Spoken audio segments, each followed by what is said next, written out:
Alright, y'all. Right now, we are experiencing major technical difficulties. So, like I said, once again, if you can hear this show, and if you have any satellite or you can hear this show at any point in time, call up the request line 607-753-4819. Once again, 607-753-4819. In the meantime, me and Mike, we're gonna just go right ahead, and get to the program that we had today. Hopefully, y'all, can view this show on YouTube. My YouTube is Leel. I have live streaming on YouTube for all of y'all. So, Mike, besides the technical difficulties, all right, I'm pretty sure OBJ and Aaron Rodgers and Khalil Mack and Arizona could buy themselves a nice brand new radio studio if they wanted to because they got the money. The boy did they get paid. Maybe they can get us one. I mean, yeah. Terrible. On the season, come on. We're never going to let you down. We're never going to let the people down when we get right to and get to this entertaining program. It's season 1, season 3, and yes, they did get paid. Mega paid off season for these players. I mean, Aaron Donald just reporting in training camp. But Odell Beckham just getting this contract extension last week, and Aaron Rodgers as well. All these guys, he's definitely deserving of every single dollar they've got. Khalil Mack, in my opinion, the best defensive player in the league. Don't know what the Raiders were thinking. Yeah, I was gonna say, I still haven't really wrapped my head around the fact that they just paid John Gruden $100 million over 10 years, but couldn't find the money to pay Khalil Mack, the best defensive player in the NFL. I mean, don't know what's going on over there. I know this. If I was a Raiders fan right now, I'd be like protesting outside the stadium because this team has been a laughing stock ever since they hired John Gruden. I mean, we got. They've been a laughing stock for a while. They have. Until Derek Carr came in, and then they were respectable. I mean, they had a good this team. whole offseason, this whole offseason, you're seeing all these jokes and all these stories about the Raiders. It's like, and the fact that they're moving to Vegas now. Yeah. At first, everybody was like, "All right, it's cool. They're good now. The Raiders are back, going to Vegas." And now it's just like, Raiders are going to Vegas.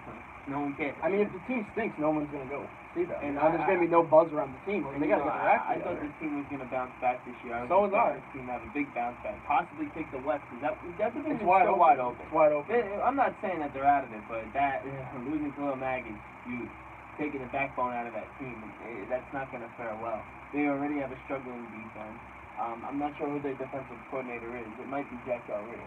Well, no, they got a new coaching staff now. It's whoever John Gruden hired. Yeah, I don't know who their defensive coordinator is.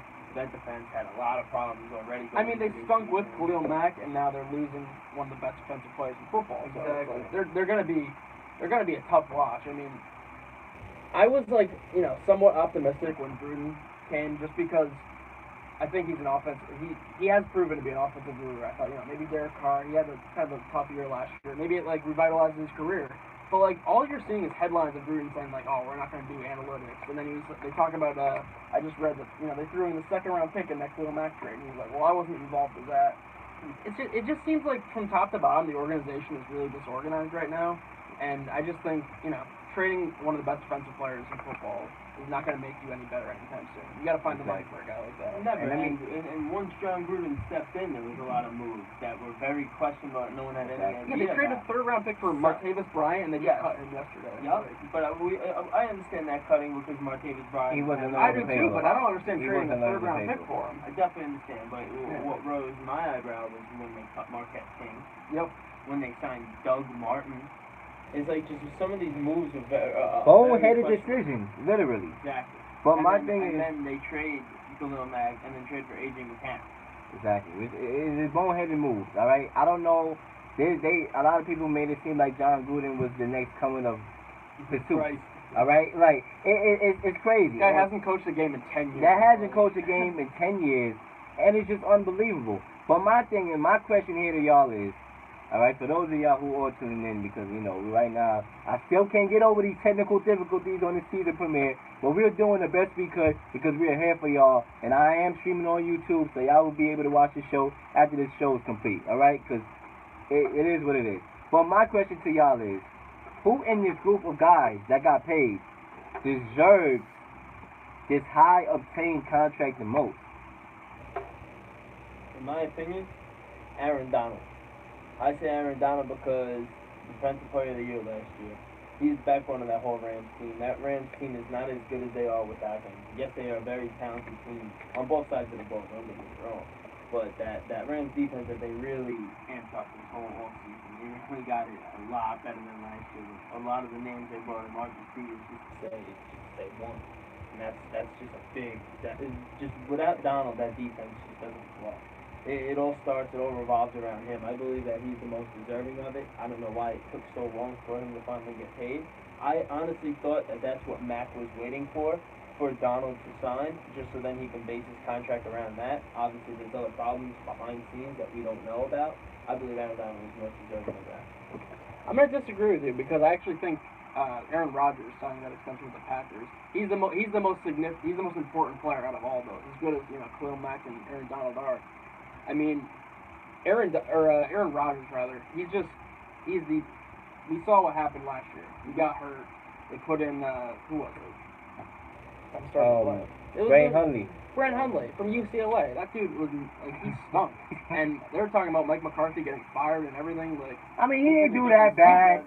He didn't do that bad. He was pretty. They almost beat the Steelers at the Steelers. It was a pretty good game. He got traded too. They got rid of him as soon that as game against the Steelers. He threw for over 350 yards. So let's not throw the guy under the bus like he was some kind of just big buck. Yeah, he did all right. At the end of the day, you gotta fill in shoes that are bigger than Bigfoot shoes. Okay, that's true. But it showed how valuable he is to that team because they went from being a possible Super Bowl contender to I gotta disagree with both of y'all. So here on this topic, y'all, we all going 3 different ways. All right. So we want to know what y'all think too. But I'm gonna go with OBJ, Odell Beckham Jr. I believe that he deserves this contract the most. And yes, I was very critical of him and his off-the-field antics because I'm like, you're trying to get paid. You got to stay out of trouble. You can't be a football player on Sundays and then a diva during the week. I said to myself, this dude is the most talented wide receiver in the history of the NFL, and I believe that he could, and I believe that he can very well, if he stays out of trouble, all right, and what he's doing is not a crime. The boy's just having fun, but sometimes it can get in the way of him playing football. But if this guy stays locked in, this dude right here, Odell Beckham Jr., can very well end his career being the best wide receiver to have ever played the game in the NFL. And I'm not ready to hand it to him yet. So calm down, folks. Don't call up in here trying to curse me out. Don't do it. I ain't saying he's the best yet, but I'm pretty sure he's very well on his way if he stays out of trouble. Right now, his first couple of seasons was the best season by any wide receiver in the NFL. All right, even though they was playing with this guy money in the beginning, he still reported to training camp, never missed a day. Unlike this dude like Aaron Donald and Khalil Mack, he has reported to the premises. He's reported to the facilities. He did everything that he had to do. He stayed out of trouble. He didn't complain. He handled press conferences very well. And he is the best wide receiver, or is he? We're going to get into that in the next segment. But I believe he deserves it because he is the face of the Giants. He's going to make the Giants better. I definitely think it's the most fun extension we've seen this offseason just because you think about him and Saquon Barkley in the same offense. These are both guys, as soon as the ball gets in their hands, they could break off for a 75-yard touchdown. And you'd believe it, they're both ridiculous, and I think having them in that offense is going to make them that much better and possibly a playoff contender. I still think Eli Manning, that dude has been regressing, clearly for, a solid 2 or 3 years. And he's another year older. He's never been mobile. He's going to be even less mobile now. And it's, they made some additions in the offseason. They got Nate Soldier. I like that pickup at left tackle. But can this offensive line still keep Eli Manning upright? Because that dude takes a couple hits, and he could be having the same, end of his career like his brother Peyton, where he was just, they were unbelievable year after year, and then his last year, the one they actually won the Super Bowl, he just wasn't the same player anymore, and you could tell, this guy had to retire soon. Yeah, Eli really has progressed over the past few seasons. You think? You definitely see it. 100%. Yeah, you still got to tip your cap to him for him to start on the center because who are you going to go to at this point? No, you got it. And I said it during the draft night. Giants were picking second, Jets were picking third. When Baker Mayfield went number 1 overall to the Cleveland Browns, I was thinking, Giants are going to take Darnold. That's the number 1 quarterback in a lot of people's eyes. And they took Barkley, and I really think they're going to regret it in a year or two because Eli Manning's not going to last forever. He's already showing signs of regression. And what happens after, let's say he has to retire after next year or the year after that. They have absolutely nobody. They drafted Kyle Aletta. I mean, he's a project. They got him in, I believe, the second round. Mm-hmm. But you don't have a surefire, like, this is the guy we're going to hand the ball off to, or we're going to, pass the torch to. So Giants really have to hope that they can get another solid year or two out of Eli Manning, because it's not going to matter how many weapons they have on offense if Eli Manning, can't stay upright and is throwing interceptions left and right. Yeah, when it comes to this casting of the coach thing, it's just like, it's almost impossible for these teams to do it. It only happens by luck. I honestly think so, because if you look at it, the Patriots couldn't do it. They had Jimmy G. He would still be there. Yeah. What were they had to stay with Brady, and they still should be with Brady. And obviously, whatever happened, I think it had to happen. Right. It just wasn't gonna happen perfectly like it was planned. So it didn't. With the Giants now, it's like that doesn't seem like it's gonna happen just like that. The Saints are having that type of problem. Do you really think Teddy Bridgewater might be the guy in 2 years, another 2 years? This guy, like, you don't know. I feel like the only one that really happened perfectly was Green Bay. The fact they had Rodgers, you didn't really know this guy was going to be this guy. Yep. And he sit for a couple of years, drafted in the first round, and exactly. Brett Favre was still unbelievable when they drafted him. Mm-hmm. They knew, they were like, hey, we gotta have a backup plan for when he retires. Yep. And the Colts did the same thing. They had Peyton Manning for all these years. The 1 year he gets hurt, they're awful because of their entire team. Yep. And then they draft Andrew Luck the next year. I mean, those are the rare cases where you go from generational quarterback to another generational quarterback. Very true. It just doesn't happen. And Bledsoe got hurt for the Patriots against the Jets, and then Brady got it. And guess what? Brady has been the best quarterback in the NFL ever since. But he's 41, and you got to have a backup plan somewhere. I thought they should have drafted Lamar Jackson. I mean, I think Brady should have got himself a contract also. I believe Brady, being the best player in the world, should have got himself a contract. But obviously, the only argument you could, display to that, statement is that he is 41. But I believe Tom Brady, for all that he's done for the Patriots organization, deserves to get some type of benefit. No, I definitely agree, and I think it's a tough decision they have to make, but we're going to see it with the Giants. When these quarterbacks aren't good anymore, you go from being a contender, especially a quarterback like Tom Brady, to absolutely nothing, and your team is, in the tank for a few years at least until you find that quarterback. And I'm going to say I'm biased because I'm a Jets fan, but I truly believe it. The signs that we're seeing from Sam Darnold in this preseason, he's starting week 1 already. They said that from pretty much since first preseason game, people were starting to say this guy looks like a starter. Yep. If he's a top 15, top 20 quarterback in the league in his first year, and then next year, who knows, he could have a Carson Wentz type breakout. Yeah, exactly. The Giants are going to look really stupid because Eli Manning's going to have to be, back to his 2007 form or something, because they're going to look like they missed out on a generational quarterback potentially. I 100% agree, but then again, it's not going to take anything away from the success that Saquon's That's true. I believe that he's gonna outplay his draft position where he was drafted. Not say outplay, but play up. He's gonna show him exactly. He definitely belonged to be that number 2 pick overall in the draft. I think he's gonna have a fantastic rookie season, possibly rookie of the year. You never know, but I mean, he's one of the favorites. It's gonna show what Sam Darnold brings to the table. And it all starts Sunday, and man, I cannot wait. I cannot wait a whole either. year, man. It's just like it's finally here, and Thursday night it starts. Oh man, Saints playing the Bucs. Finally, yep. We're gonna get into those predictions It's gonna be later on. It's gonna be an absolute bloodbath. Just the way that the season ended last year, it's just a lot of They're gonna be I pissed off, don't know what word I'm looking for. It's just a bad taste in your mouth, and you can't wait to get it out. Just with a demolishing one week. And I can't wait to watch Marcus Williams because he had a great rookie season. He was one of the best players in that draft that they drafted. And he makes obviously the terrible mistake in the NFC playoff game. Yep. And he's gonna be pissed off, and he's gonna want to come back, and he's gonna want to prove that he's not that play doesn't represent him. He's more than that, and he's a better player than that. Because from what I saw from him all year, I thought he was a really good player, an emerging player. 100%. I think he's just one of those kids that has a great mindset. Yep. He's just a great player. He loves to learn. He's in the right system. Just that the way Sean Payton is as a coach, he loves to pick his players mountains. He likes to just know them. He likes to teach them. They love to learn. They love him. And I just feel like this training camp, he's been just a completely different animal. People taking Breeze left and right. Not a good thing for Breeze, but it's a good thing for the defense. And that combo's at the end of the day, that combo is gonna be really, really with Marshawn Lattimore. Yep. Marshawn Lattimore definitely Patrick performed Robinson, last year. Ken Crowley, Kirk Coleman, And stacked secondary. Von Bell, stacked secondary. we're gonna get into our Super Bowl Scary predictions defense. later on this show.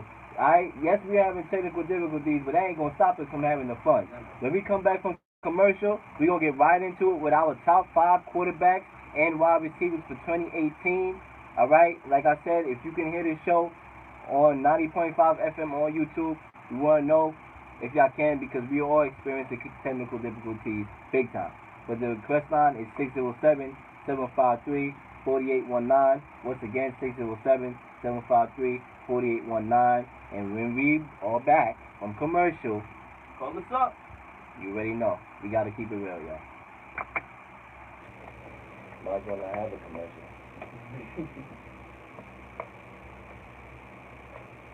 I'm gonna just say maybe they handling the call. If they are, then this is for them.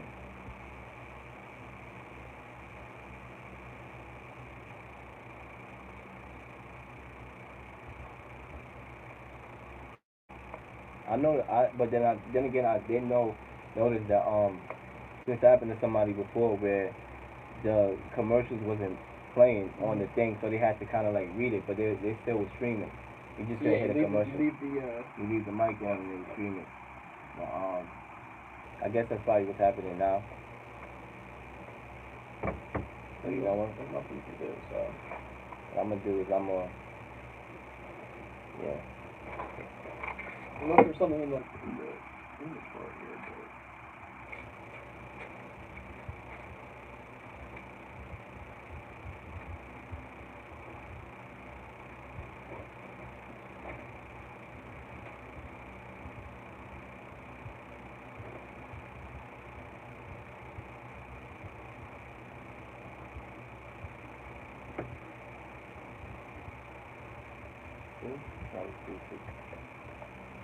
Nope, still down. Okay.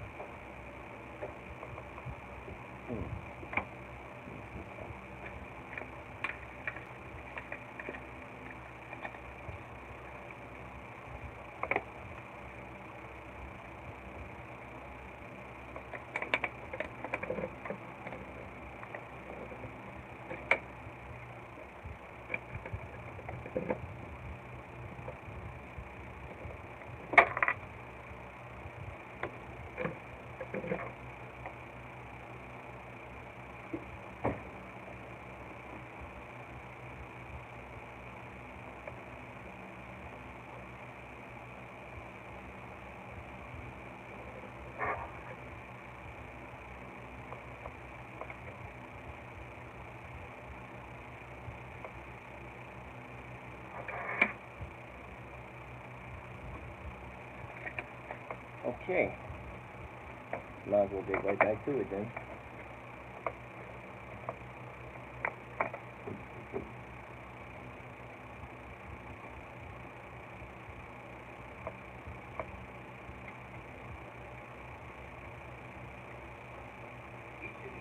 His mouth for nothing. I don't know who interviewed him.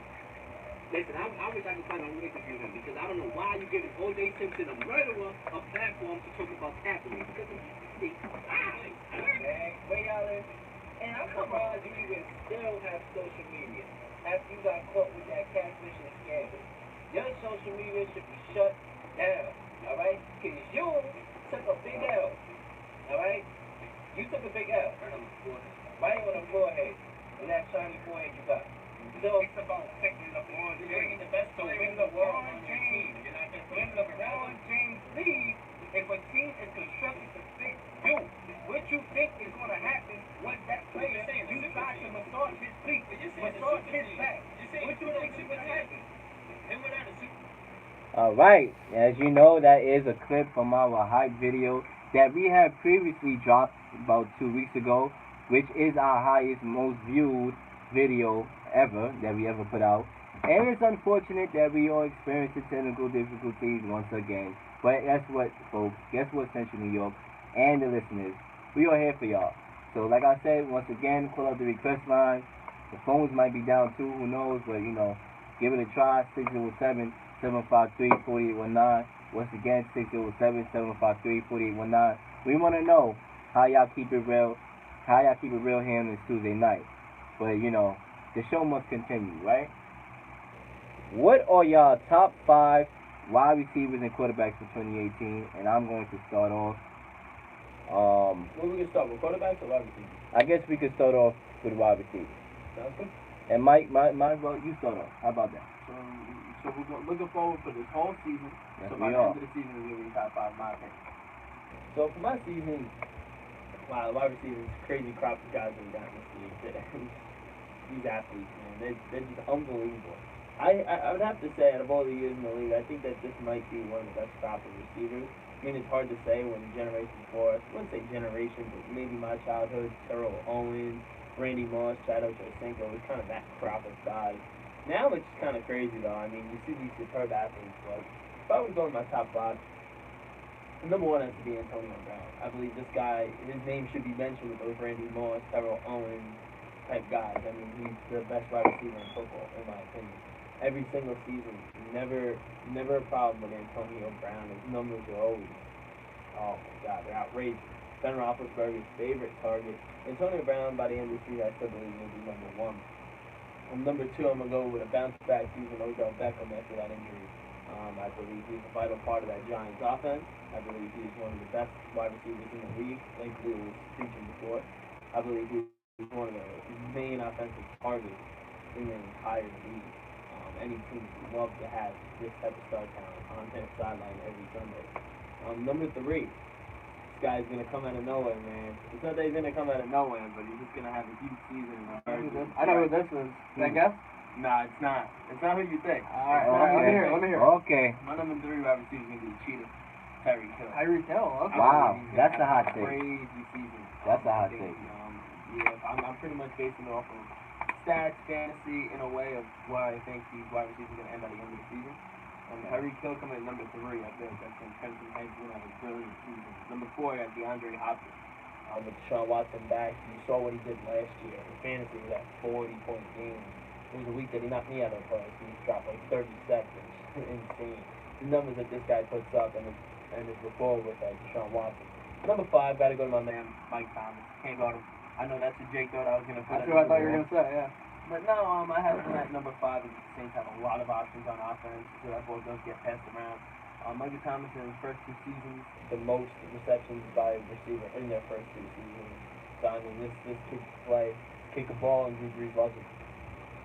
Yeah, I thought you for sure you were going to say Michael Thomas at 3. You know, I don't really know. I don't really know if I could argue it too, because I don't know what we're going to see from him next year, but the way he's been trending upward, he's cemented himself as one of the top young wide receivers.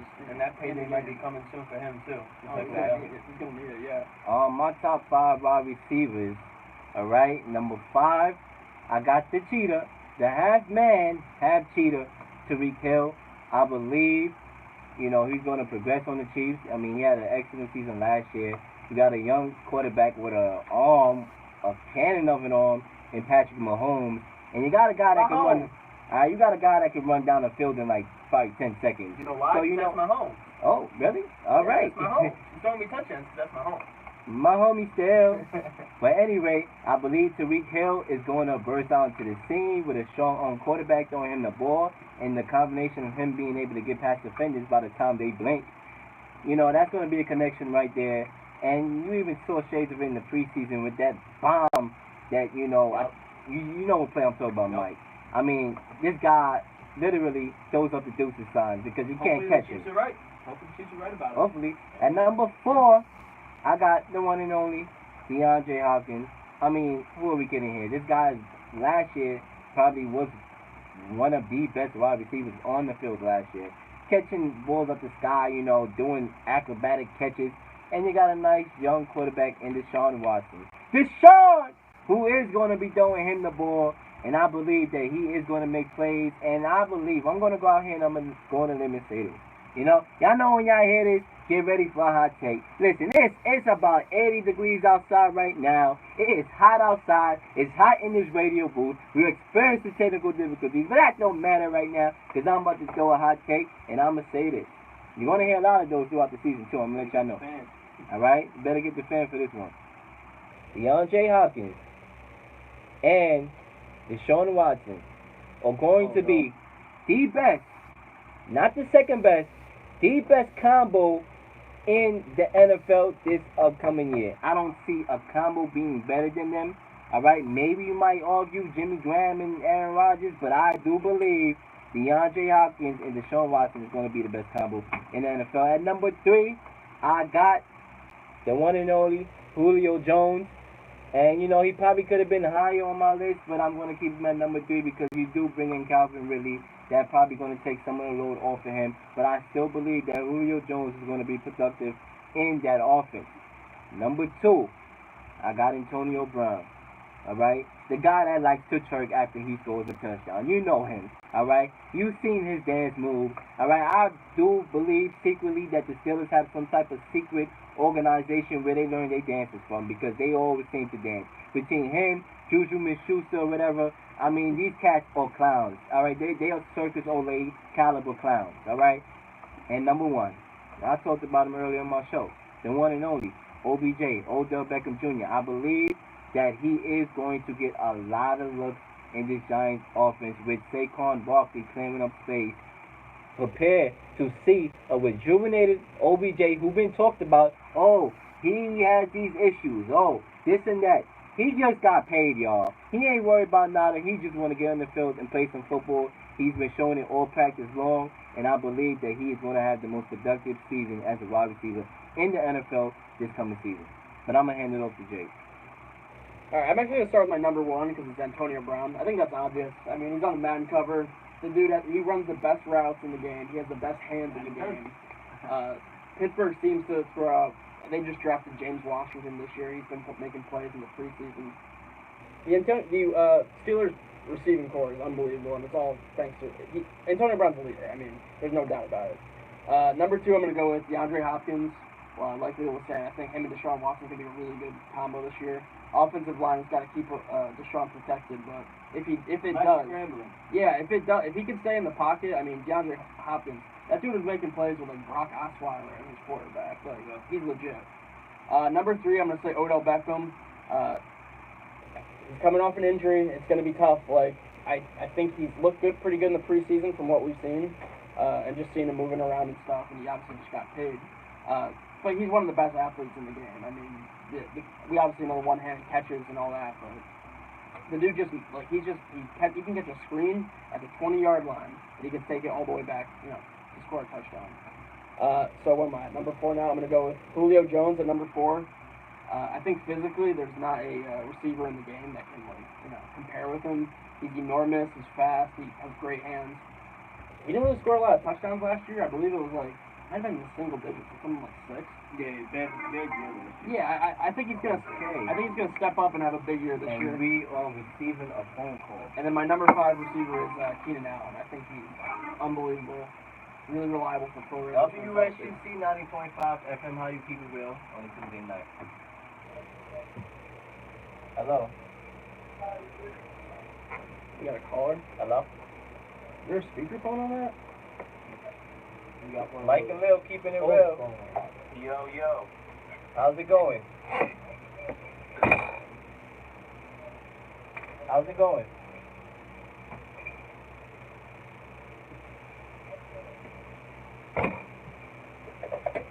How's it going?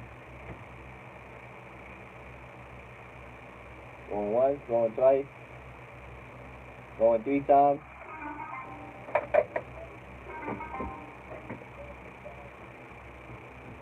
Hello? Hello? Yeah, how's it going, bro? Over here, you know, putting in this break in the WSUC-FM radio booth. What's up? What's up, y'all? How y'all doing? I mean, we doing good. We having little technical difficulties and all that, but, you know, the show is still on YouTube right now. We streaming it live. So what's up, man? What you want to talk about?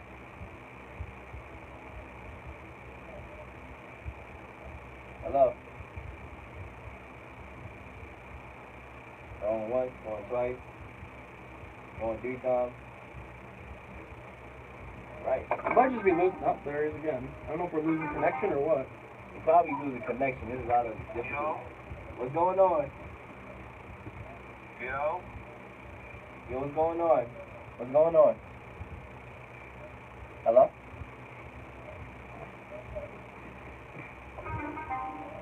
That won't get well. I get the color. Well, the more colors and more. Hello? Yeah, you can hear me? Alright, bet. So what's going on? What you want to talk about, bro?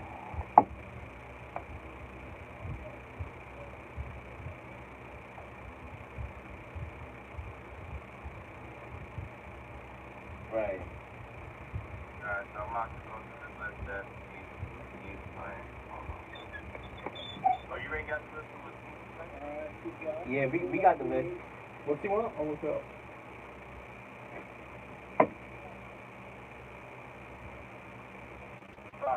Who y'all got? I got. Oh, alright. So we give it off right now. I honestly believe that it's going to be a good game, and personally, Mike and Jake might have different opinions of who might win that game, but I do personally believe that the Eagles are going to have a Super Bowl layoff in a way in the beginning of the season, and I believe that Atlanta possibly could take that game. I won't be surprised at all if Atlanta wins that game. But Mike, who do you think will win that game? I'm going with Philadelphia coming off that Super Bowl. I think they're a better team than Atlanta, so I'm going with Philadelphia. So Mike going with Philadelphia. Jake, who you going with? I'm betting the upset. I'm taking the Falcons. They're pissed off. They lost to him in the playoffs last year. Nick Foles, he looked okay in the preseason. I think there's going to be a little bit of hangover from that Super Bowl. We've never seen him play that well in his whole career. So I think the Falcons defense is going to be ready. I think Matt Ryan, year 2 with Steve Sarkisian, he knows what, he's going to know the playbook more. So I'm taking the Falcons in the upset. Yeah, you got it, bro. Falcons. All right. Stay tuned for the rest of the game. You said? Contract. That's number one. So he's gonna fall out. Yeah, for a fact. Call overrated. Right. What do Aaron Rodgers have Tom Brady Fact. just Eli Tom? You know what I'm trying to say? Yeah, I get you. I get exactly what you got to say. Matt Ryan has a lot to prove, and this is the season for him to show that, he is one of the top 10 quarterbacks in the NFL, because he does get a lot of lack, because sometimes he plays like he doesn't have an ounce of brain in his head, but there's some shades of him that shows that he is one of the great quarterbacks. So this is a year for him to show us, like, all right, here it is, here we go. I'm one of the top 10 quarterbacks in the league, if not maybe top 5. So, this is a coming out year for Atlanta. And the Super Bowl is in their house this year, so they have a lot to play for. This guy a Falcons fan? Exactly. Colts and Bengals. This is gonna be Andrew Garcia and Biden Jordan, or I believe that it's going to be, I don't know, with that offensive line that the Colts have, it's very suspect. All right, it's very suspect. This dude just came off an injury, a neck injury, where he was out for 2 seasons. And that offensive line is not going to get any better. So, I don't know, how the season's going to go for them, because Andrew Luck is going to be running for his life. He's going to be on life alert. So, we got to see what's going to happen there. But hopefully, if he's able to get protected, he'd be able to do his thing. But I'm going to send it off to Mike, because, let him take some calls. Hold on. You could give him some questions. yeah, Mike, what's up, man? How's it going, man? How's everything, man?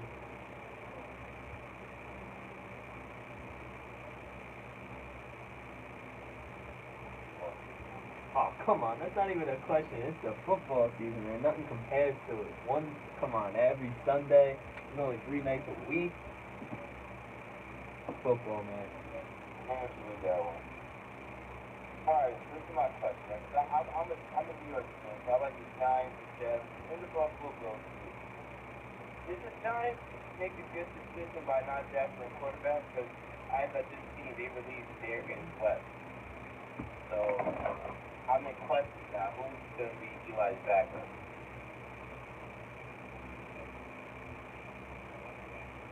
I mean, they drafted Kyle Lauletta in the second round, so I think he's the heir apparent to Eli. But we were just talking about in the show earlier.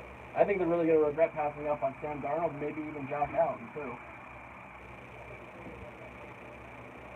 Rosen maybe too. Yeah, I like Rosen too. I was more impressed, I think, in the preseason with Sam Darnold than Josh Allen, but Rosen's got a lot of potential too. He's going to sit behind Brad for a little bit though. Yeah. What's your favorite team? You said you were a Giants fan. Any New York Giants and Jets. That's what I root for every Sunday.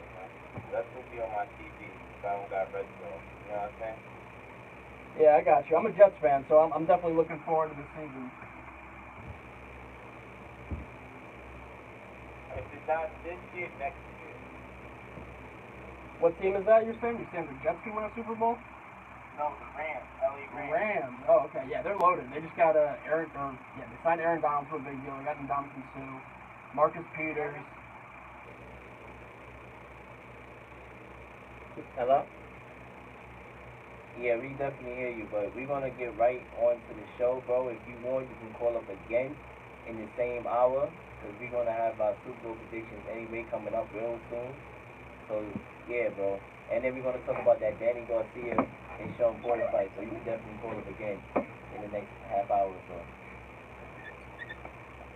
Alright, thanks for the call. Alright. Well, despite the technical difficulties here in Central New York, we are still able to muster up and generate some calls, which is good because, you know, at the end of the day, if Magic could do a lot of stuff that Magic Johnson can do, you know, making stuff disappear, we can make stuff disappear too. We can do magic our own self. So at the end of the day, we don't want to hear that. At the end of the day, the show got to go on. We've been promoting this show since last season. So despite everything that's going on, we are here for y'all, and we are here to keep it real. We just, you know, listed our top 5 quarterbacks and wide receivers for 2018. So, you know, we got to move to the next topic. Shouldn't we? So let's go.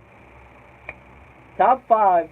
We're going in the pop culture side of things, y'all. For y'all who love pop culture and don't really like sports, well, this is the segment for y'all. We are going right to it. Top 5 hip-hop songs of all time. There's a lot of people that's doing this trend.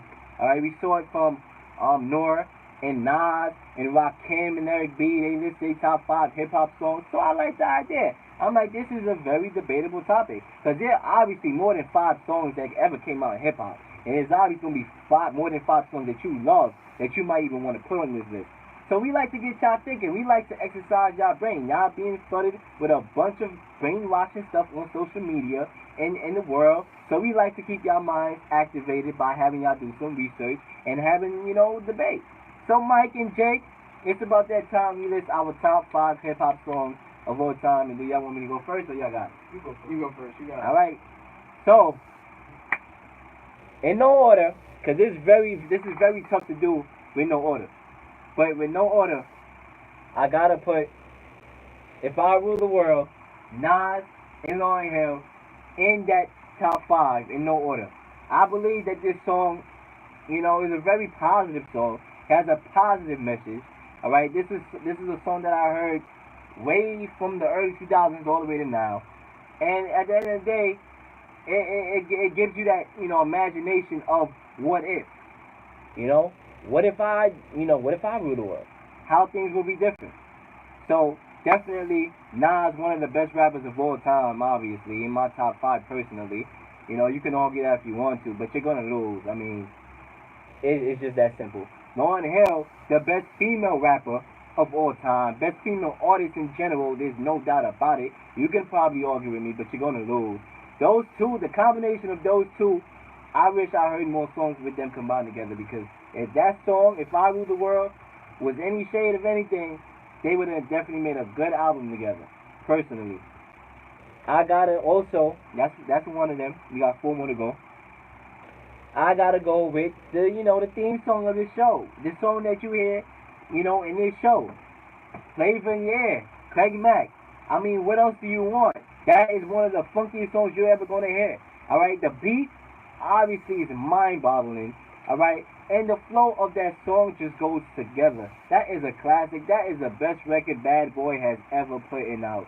You can argue with me, but once again, you're gonna lose. That song right there put Bad Boy on the map. If it wasn't for that song Flavor in the Air, who would Biggie be? All right, who would Jay-Z be? All right, What would that theme song be? where would our theme song be? Alright, our show probably will always be here, so I'm not gonna say what the show would be, but you know, where would our theme song be? Flavor in Your Ear has to be in the top 5. So we got Flavor in Your Ear, If I Rule the World. The next one I'm gonna go with New York State of Mind, Nas. Once again, Nas is in my list. Because like I said, Nas is the top 5 rapper of all time. And NYC State of Mind to me is literally the best song that Nas has ever made. You know, it might be a hot take, but once again, you can argue with me, and this time you might win because Nas has some great classics. So you can argue with me with that. But I do believe NY State of Mind, New York State of Mind, is Nas' best song of the day, and it's off his best album, which is, to me, personally, the best album in hip-hop history, the Illmatic album of 1994. When you had songs like Represent, you know, The World Is Yours, you know, NY State of Mind. You had all those great songs in that one album, and to me, that is the best album of all time. So I had to pick a song from the best album of all time. And yes, 94 NY State of Mind is the same year that Juicy came out. And I did want to put Juicy in this top 5, but you know, I had to choose NY State of Mind, even though I won't argue with you if you put Juicy in it. And I gotta go Mind Playing Tricks with Me as my next song in my top 5. I mean, what can I say? Scarface, you know, that song reaches so many levels. You know, it gives you imagination of a thought. You know, you can definitely picture yourself in that situation. It could appeal to a lot of people that's on depression, that are feeling depressed in this world. Perfect song. Scarface, very underrated rapper. I believe he's top 5 caliber. He has all the catalogs. He has all the, you know, flamboyant. He has all the, anything that you would want. The albums, the classic albums, the sales, even in a group, even solo. He can be very well be in your top 5. He's definitely in my top 5 too. Mind Playing Tricks on Me. You ain't know the beat is fire. And last but not least, I gotta go Children's Story. You know, Slick Rick. To me, Slick Rick, the way how he was able to put that song together, and Nas and Nor had that same song in their top 5 because it's a great song. It's a storytelling song, very creative. It has you thinking about what's going on throughout that whole song. So there you have it, my top 5 songs of all time in no order. Children's Story by Slick Rick, If I Rule the World by Nas and Lauryn Hill, NY State of Mind Nas, Flavor in Your Ear, Craig Mack, and Mind Playing Tricks on Me, Ghetto Boys. I'ma hand it over to the next. I don't have top 5, 1 through 5, but I'll just say my 5 songs that belong in the 5 because it's hard for me to rank them. So, like, if I'm going to rattle off the 5 songs, I'm going to agree with you with 5 Rule the World with Nas and Lauryn Hill. another Lauryn Hill song will be That Thing. The 3 others I got are In the Club, 50 Cent. Big Okay. Pimpin', Jay-Z, All right. and Shook One Part 2. By Big. Definitely a good song. Definitely. He was hard. I wanted to put that in my top 5 too. Definitely. Shout out to Prodigy. You know, even though he died, you know, continue to rest in peace, brother. Definitely a legend. Nothing But a G Thing is in there. Yeah. Jake? Alright, yeah, I'm going to do what Mike did. I'm just going to give you my 5 in no particular order. California Love by Tupac. You got to throw a Tupac song in there, and I think that's one of his most famous ones. He's, you know, one of the most influential rappers of all time. I'm going to say Nothing But a G Thing, Dr. Dre. It's a classic. Let's go West Coast over here, Jake. I see you. I like it, yeah. Juicy, Notorious, B.I.G. That's one of my favorites. I love Biggie. That was definitely one spot away from getting that thing. What do I got? 3. I'm going to say Big Pimpin' by Jay-Z. Mike already mentioned that, but that's one of Jay-Z's best songs. Definitely in the top 3. What else here? I don't know. I don't really have like a 5th. I'm gonna go with Still Dre by Dr. Dre. I think that one's up there too. Dr. Dre he was involved in so many great songs. I think you got. So you a West Coast buddy? Oh yeah, definitely. Except for Biggie, I like Biggie and Nas, but Got you. So, ladies and gentlemen, it's about that time. All right, it's about that time. All right, this season starts this Sunday, and there's a lot of stuff going on, and we're not gonna let technical difficulties mess up this show. We got a program, we got a show to run, and we gonna run this show tonight. All right, it's about that time, y'all. Y'all been waiting. Super Bowl predictions coming up right now. All right, Mike, Jake, are you ready? Yep, we're ready. Definitely. All right, drum roll, please. All right. Who's going first? Anybody? Alright, I'll take this one first. All right, Mike, let's get it. Super Bowl coming up. We're receiving another phone call. Let's Let's get it. Cutting me short, my man. Mike and Lil keeping it real. Mike and Lil keeping it real. How you keeping it on a Tuesday night? Yes, sir. I hear y'all doing y'all little top 5. Most definitely, bro. Most definitely. Top 5, top 5, top 5. Top 5, top 5. Alright, this time I'm going to have mine in order. Alright? Okay, in order. All right. For one, I got to go off with the best diss track of all time. That's Tupac Shakur. Hit 'em up. Hit 'em up. This is Biggie, Prodigy, everybody. All right, I like that. I like that. That's a good choice. Number 2, I gotta go with Hypnotize by B.I.G. Number 3, I gotta go with hard. I gotta go with Life's a Bleed by Nas. All right, Nas in there. Of course, you gotta have Nas in there. Number 4, I gotta throw my man Jay-Z in there with Song Cry. Oh yes, that you were so right about that. I wanted to put that in my top 5, but it was just hard. But that was definitely like 2 spots out. And then my last one, I gotta go with 21 Questions by 50 Cent. That's his best song ever. Wow. Wow. Mike and Jake are impressed. I see their heads nodding and they're like, this is a good list right here. I mean, I agree, but like almost everything. I like Song Cry to me is Jay-Z's best song, personally. That's definitely his best song. I mean, I was listening to that the other day. It made me cry. You know what I'm saying? About to make this show cry. But yeah, bro. Excellent list right there, bro. For a fact. And we definitely streaming live on YouTube yet. The stream is down. The website was down, so we had technical difficulties. But we still here. We still having a good show. And we live on YouTube. Alright, definitely. Pass the word, my brother, and share it. I appreciate it, man. Good list right there. Take care. Alright, you too, bro. Alright. So who said you can't have technical difficulties and still master callers? I mean, only this show could do that. Only this show could do that. Alright, let's go. We on to the next, right? Our Super Bowl prediction, as we were going to get into. Drum roll, please. Mike. I am hyped for week 1 to start Thursday. Pass the mic to Mike. Saints on Sunday. For the Super Bowl, I am going with New Orleans Saints and the Jacksonville Jaguars. Ooh. Another caller. Another caller. He coming in. Again. Mike and Leel keeping it real. How you keep it real? What's up, what's good? How's it going? This Gucci, how y'all? We doing good. About to get into this Super Bowl prediction. You want to tell us who you got going in the Super Bowl this year? The LA Rams. Versus who?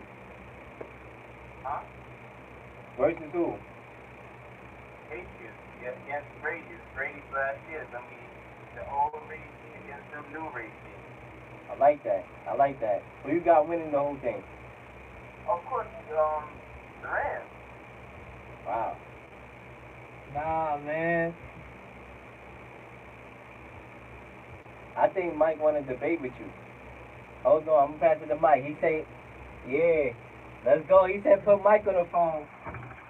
So the LA Rams, huh?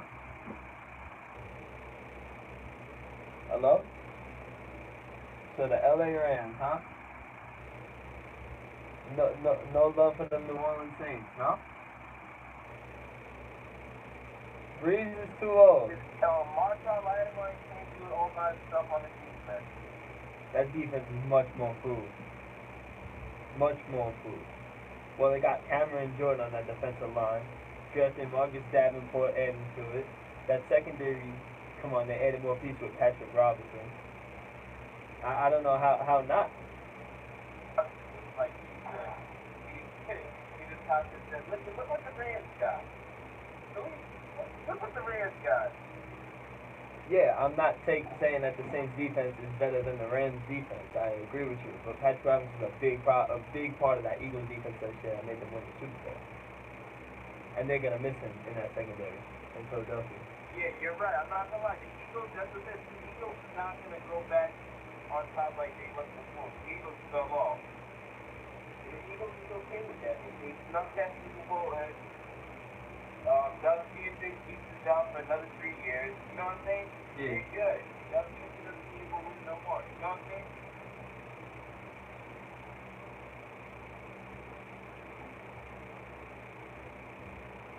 More simple than roll. I believe in Thomas Day. I believe in Jared Goff. Wow. That's a cold take, man. I think it's so big. Like, you know what I mean? Nah, I feel you, man. That's a cold take, though. For them to win 4 in a row, man. I mean, we've seen some great teams like Pittsburgh, Seattle, and those teams didn't go 4 years. Now you're saying the Rams Winning 4 titles. win 4 in a row. That's crazy. Wow. That's He said the I Rams agree. been 4 in a row. Can I ask him about that? Wait, Rams been 4 in a row. Hang on, I gotta hear that again. You're saying the Rams are winning the next 4 Super Bowls? We got a hot take, y'all. Ladies and gentlemen, You there? we got a hot take. 4 Super Bowls in a row. Okay, so I think I kind of agree with you. The Rams are absolutely loaded. Are you worried at all about That's a hot chemistry take. with really hot Dominican Sue, Marcus Peters? They're just adding a lot of these guys with questionable character concerns. Are you worried that that's going to blow up at all or no?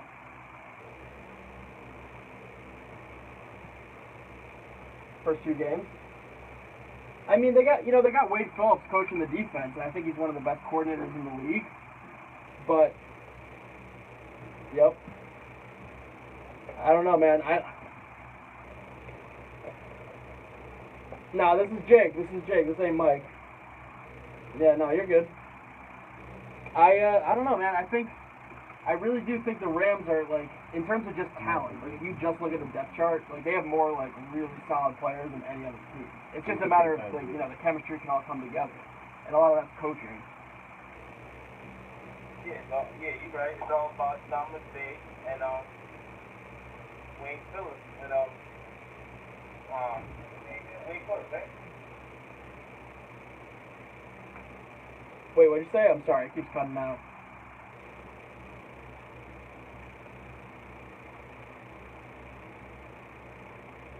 Do all that good. Yeah, that's true. They really came out of nowhere last year, and I think that speaks a lot to Sean McVay because, I mean, we saw Jared Goff his rookie year, and he looked like a bust. Next year, he looks like, one of the top quarterbacks in the league. Right. Jeff missed it. Fuck him, right? Right, bro, right.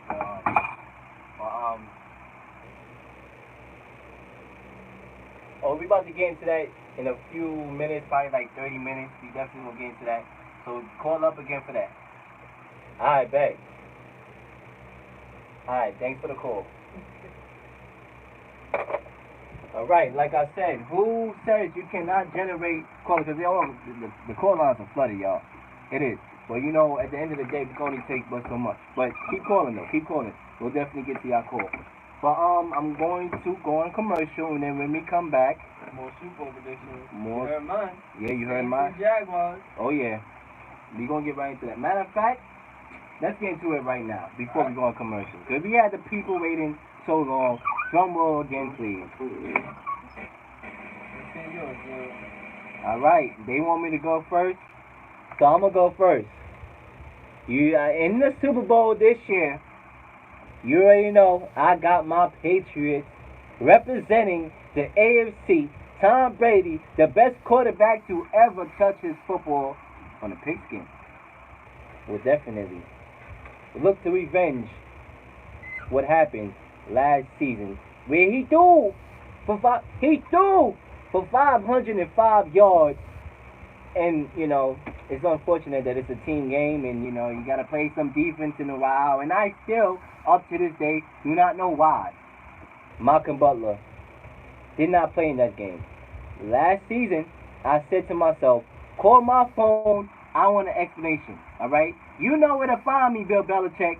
You need to let me know why Malcolm Butler did not play in this game, and I have a clip to show exactly what I said. So I'm going to show y'all the clip now. You know where to find me. Look me up. Alright? Mike.Bill, 90.5 FM. Alright? Inbox. I want to know why you didn't play Malcolm Butler. If you don't tell the public, if the public never find out, at least I know. Alright? I said it. I still haven't got that call, Bill Belichick. But anyway, I got the Patriots representing the AFC in the Super Bowl against. This is tough. Against the team. This is going to be the first team in NFL history to represent the Super Bowl in their home stadium. I got Atlanta and the New England rematch. Alright? Yes, it might be a hot take, but guess what? It's hot Atlanta. Okay? Atlanta versus the Patriots in a Super Bowl rematch. And once again, Atlanta, you're going to lose. Tom Brady is going to retire in the sunset. I do believe that if Brady wins the Super Bowl, this might be his last year. He might go out on a camel into the sunset. And I have the Patriots beating Atlanta in the Super Bowl. And, hand it up to the next. So I'm gonna go with the Patriots in the Super Bowl for the AFC. Smart man. Yeah, I don't know. I don't really trust Big Ben looked shaky there towards the end. I think he's getting up there in age. I mean, Brady obviously is too, but just a combo with him and Belichick. I think it's good enough to get him to one more Super Bowl. But I have them losing the Super Bowl too. You ready for this, Mike? New Orleans Saints. I have the New Orleans Saints beating the Patriots in the Super Bowl. Hot take. Woo! It's getting hot in here. I mean, we talked about it earlier. We got Marcus Davenport coming off the edge. They just drafted him. Marshawn Lattimore, year 2. Marcus Williams, year 2. Alvin Kamara, year 2. I mean, this team is they get one of the best quarterbacks of all time, and they have a bunch of young emerging players on cheap contracts.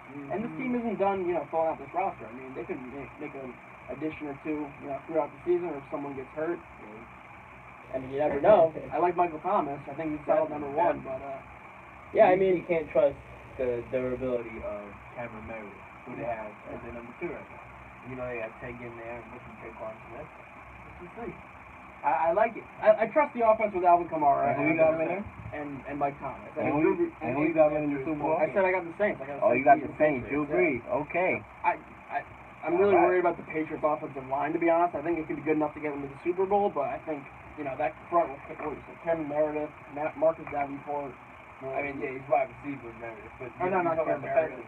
Cameron Jordan, I'm sorry. Yeah. Marcus Davenport, Sheldon Rankins. That's right. Sheldon Rankins, another defensive tackle. I mean, this team's loaded with young players up front on defense, and I mean, their offense, like you said, we got Kamara. I think they're gonna use him a lot as a receiver. Yeah. He's obviously gonna make his, his mark as a running back, but they're gonna split him out wide. They're gonna put him next to Michael Thomas. They're gonna do all sorts of stuff in that offense. I think one of the biggest additions that, it was a low-key addition that they picked up was the Mario Davis linebacker. He was good. He was decent for the Jets last run stuffing back, and I love him in that system. I think he's gonna hold huge dividends in this defense. He's gonna improve them a lot against the run. Yeah, and like we said, he's just surrounded by young players who showed a lot of promise in year 1, and we got Marcus Davenport, who they traded up for in the draft to get him. I mean, there's a lot of expectations for him, but if he can just generate, that situational pass rush on third downs, and that's all they need. He's not penciled in. Their defense was good enough last year. You just put him in blitz packages, or just have him getting after the quarterback. He doesn't have to set the edge or anything. I mean, and if you recall in the playoffs, their whole defense was played very injured. Absolutely. Guys called up practice squad to fill out the roster on defense for those playoffs. I mean, guys that got cut this training camp that were on that roster in the playoff game. So I mean, Mike, here's the mic. Who do you got representing the NFL in the Super Bowl. He already won. He's got Saints and Jags. Oh, you got Saints and Jags, and you have the Saints winning, of course. I got So we Saints got over two Patriots. Saints. We have two Never going people against my team. saying that the Saints is going to win the Super Bowl, and you know that's a pretty decent pick. You can't lie. I mean, the Saints had the top 10 defense last year, and you still got Drew Brees. You got a 2 running back monster in Alvin Kamara and Mark Ingram. So at the end of the day, you know that's a very good pick. But you know, I feel like Atlanta. You know, they have a lot to prove. They almost beat the defending champs at home, all right, in the Eagles Stadium last year. If it wasn't for, you know, a catch or, you know, incomplete at the end of the game, they was right there. So at the end of the day, I believe Atlanta will play more better. They're not going to start off as a slow start how they did last year. And they got the Super Bowl in their backyard. So maybe that gives them extra motivation. But I'm shocked that nobody over here in this panel had the Vikings in there. And I want to know why. You know? I'm gonna tell you why I didn't include him, and it's because I like Kirk Cousins. I really do think he's better than Case Keenum, but there's something about that miracle in Minnesota that I think, as amazing as a game and ending that was, that was their Super Bowl. It really was. You know, we saw that. I'll tell you, give you a good example. Back in 2010, the Jets beat the Patriots in the. You remember in the playoffs? I remember that year. That game was their Super Bowl. Me as a Jet fan and Jets fans I know, that was the most they've celebrated over a win ever. And the next year, or the next week, they come out flat against the Steelers. They lose that game when they should have won. And they just weren't the same the year after that. Now, it's a strange comparison because I do think Mike Zimmer is a much better coach. Obviously, Kirk Cousins is a much better quarterback than Mark Sanchez. But I just think when you have these big, you know, like these huge wins that are, the fans go nuts, obviously, because they were at home. I think it's really tough to overcome that. And the NFC is so loaded. I don't know. I think they just might have hit their peak last year, and I think it's going to be tough to come back and duplicate what they did. What makes me agree with you is I get the Jet comparison. I guess I know what you're saying. I'm on track with that. What I agree with Minnesota is that Minnesota miracle kind of just like showed the rest of the league.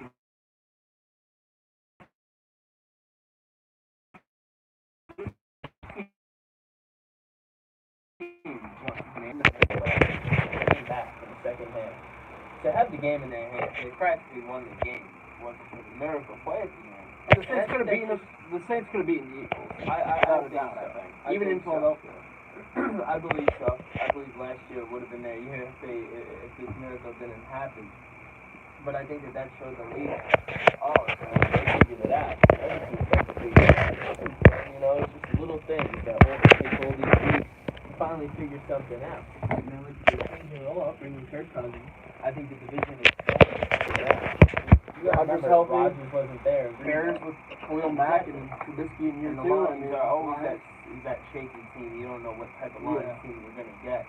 I just think that the NFC is more crowded this year. I think that the division is better than it was. And I think Minnesota, I mean, they don't really have that much of a favorable schedule.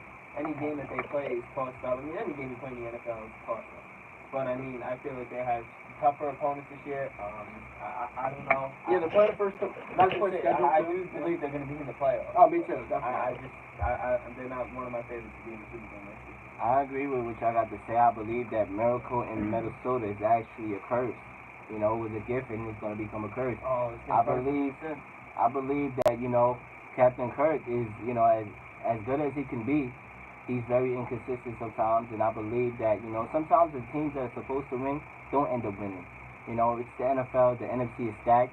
You know, you have a bunch of good loaded teams that can definitely win on any given night. And I just believe that, you know, like Jake said, that was their Super Bowl. That miracle in Minnesota. They wasn't supposed to win that game. They were supposed to be Drew Brees playing the Eagles in the NFC Championship, and who knows how that would have went.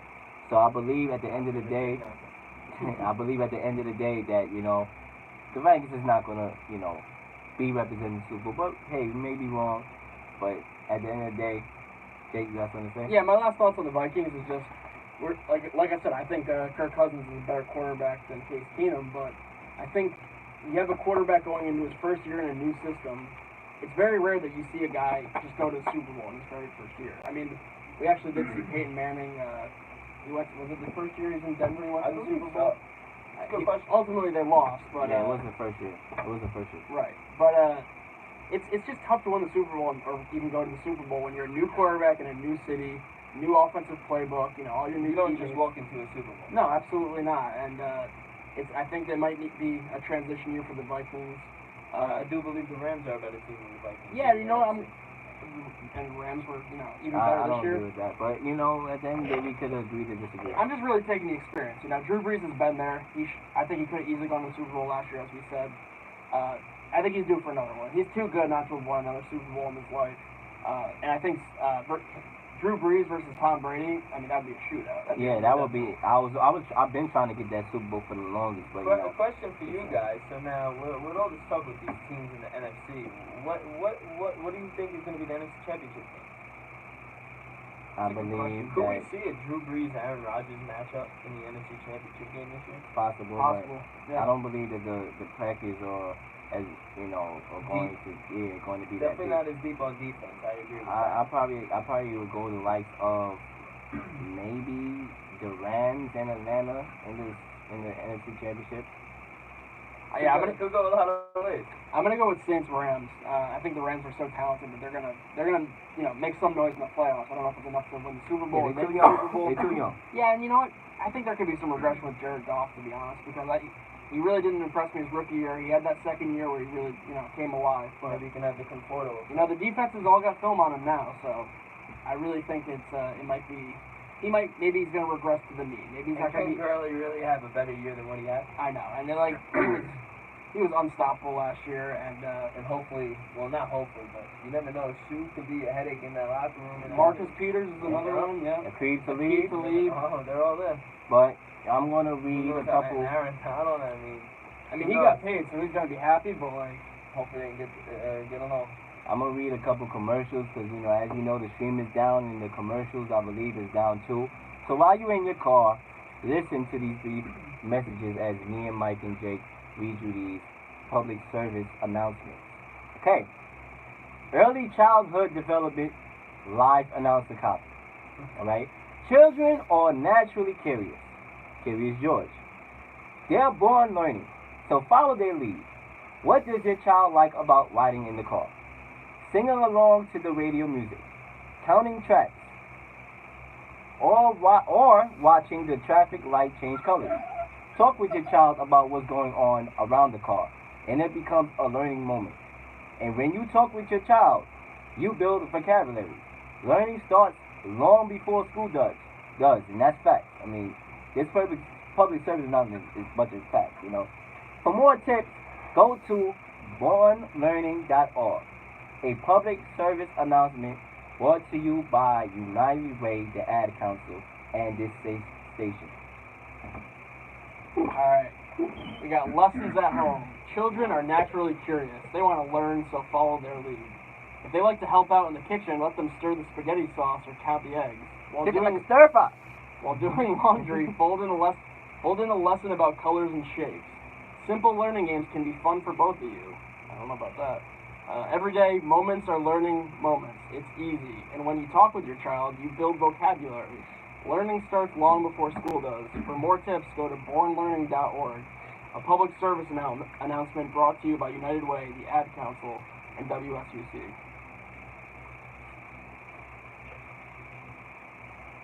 Children are naturally curious, so follow their lead.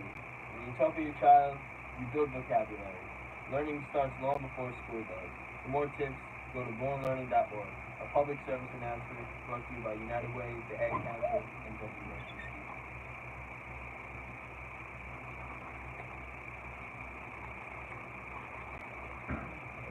Mental health and friends.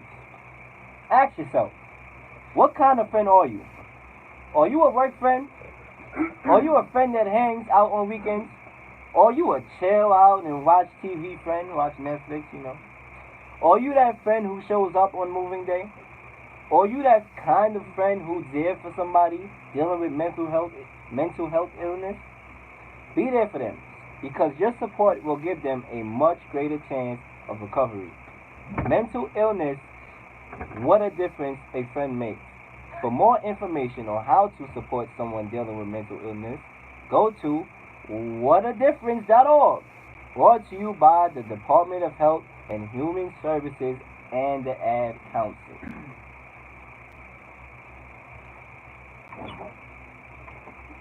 The support of a friend gives someone dealing with a mental illness a greater chance at recovery. Mental illness, what a difference a friend makes. For more information, go to whatadifference.org. Brought to you by the Department of Health and Human Services and the Ad Council.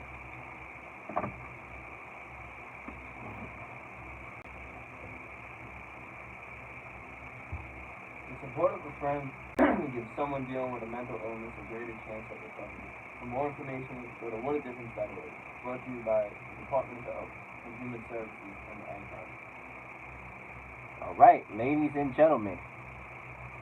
You know, after those brief messages, I'm pretty sure, I hope that y'all learned something, you know, because that is actually valuable information, you know. We're not just, you know, reading it just to read it, you know, but it makes sense, you know. So, you know, take those into consideration. And now we are going to come back to the show with brand new topics, because that was our halftime, in case y'all didn't know. So we're definitely going to get this second half and this last half on the road, because it's about that time. Music, please. And you interview him. Listen, I wish I could find out who interviewed him, because I don't know why you giving O.J. Simpson, a murderer, a platform to talk about tackling. Because he's fucking violent. And I'm surprised you even still have social media after you guys fucking at catfishing today. Your social media should be shut down, alright? Because you took a big L, alright? You took a big L. Right on the forehead. And that shiny forehead you got. So it's about fixing LeBron James. The best so when LeBron James leaves, if a team is constructed to fit you, what you think is going to happen once that player you decide to massage his feet, massage his back? You see what's going to happen? And we're not a super team.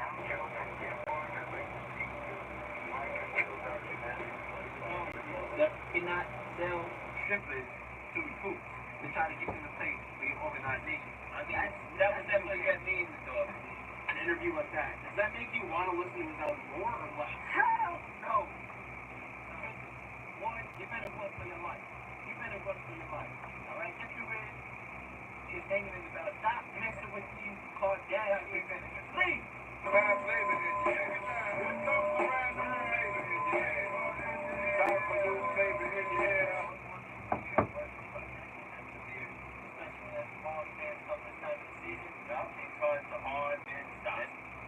Yes, he is a hard man to stop. I mean, James Harden, the big, feel the big. You know how that goes. But anyway, we are back for our final hour of Mike and Leel, keeping it real. And yes, we are extending the time tonight because we had experienced major technical difficulties today. So, you know, it's been a mess, but we still been able to generate callers, and we have more callers, you know, but we can only get to so much. But let's get right to it. College football has already started. You know, those of y'all who's waiting for national football, I gotta stick with the college for a couple days because it's already started. And after Alabama thumping of Louisville, 51-14. I mean, it wasn't a close game at all. I was not entertained. You know, I ended up going out that night because I'm just like, oh, I'm not watching it. Tua Tagovailoa, all right, whatever his name is, you know, is set to start at quarterback. And is this a good decision? And what do you make of Nick Saban's response to Maria Taylor on quarterback, you know, during the press conference? Because, you know, Nick Saban, I guess Maria Taylor asked about the quarterback competition, and then Nick Saban is like, you know, what do you want me to do? Cut one guy out? Being mad disrespectful, could have came over way better than that. I want to know your opinion on Alabama, the quarterback situation. And, you believe he's right? He's right, though. I mean, come on, Mike. Why you gotta bombard him with questions? He's probably been here. That's what reporters do. That's their job. And he likes both these guys. So that's what he did, and look what they did. That's their job.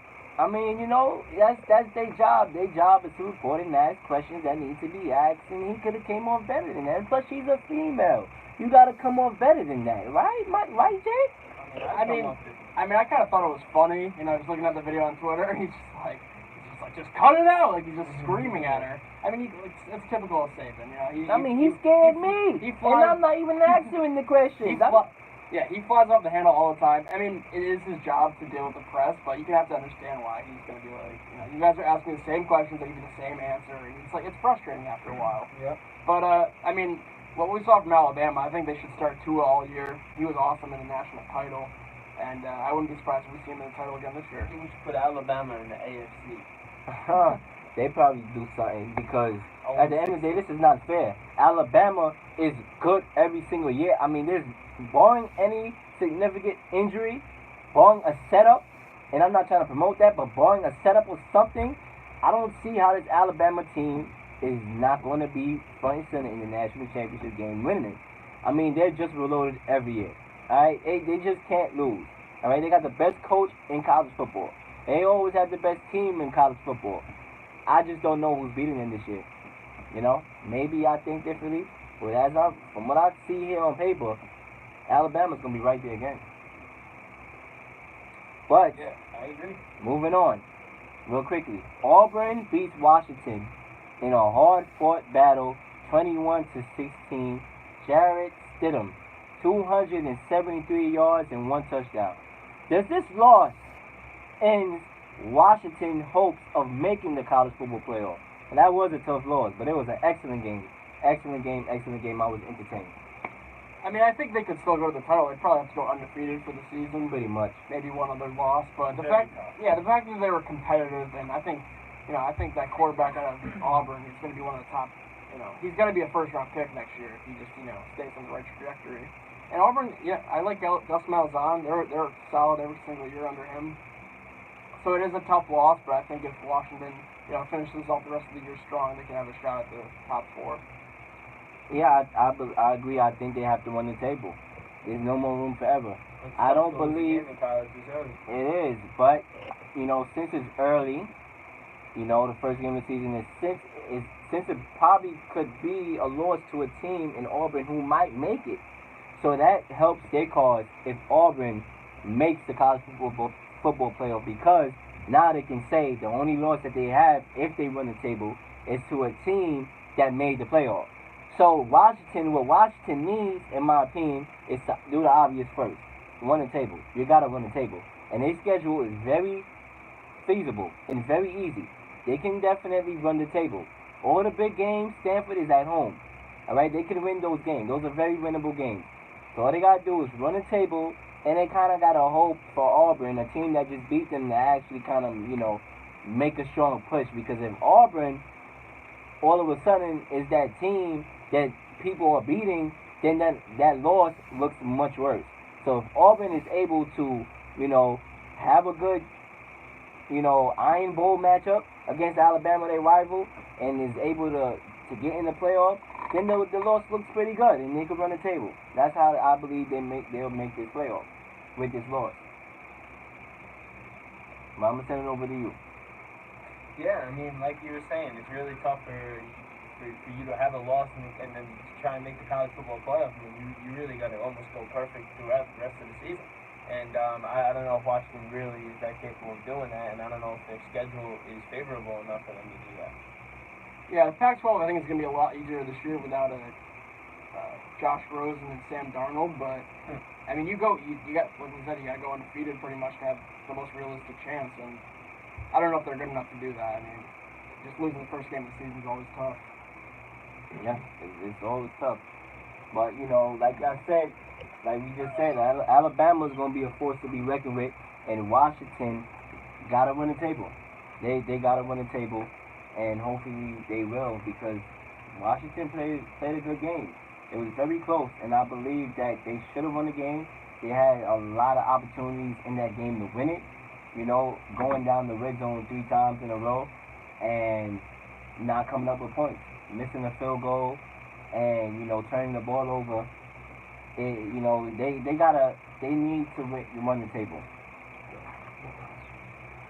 But I'm gonna have these public service announcements again as we get into our final topics coming up. So I'm gonna begin with that. Yeah, fine. No, I gotta have the mic on.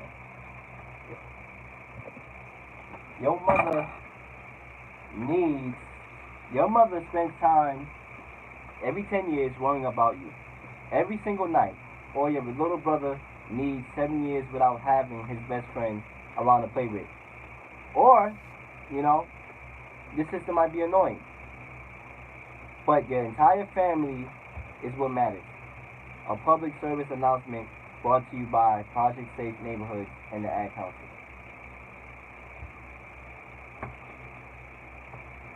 When you commit a gun crime, it's not just you who pays the price. It's your entire family. Gun crimes hit home. Public service announcement brought to you by Project Safe Neighborhoods and the Ad Council.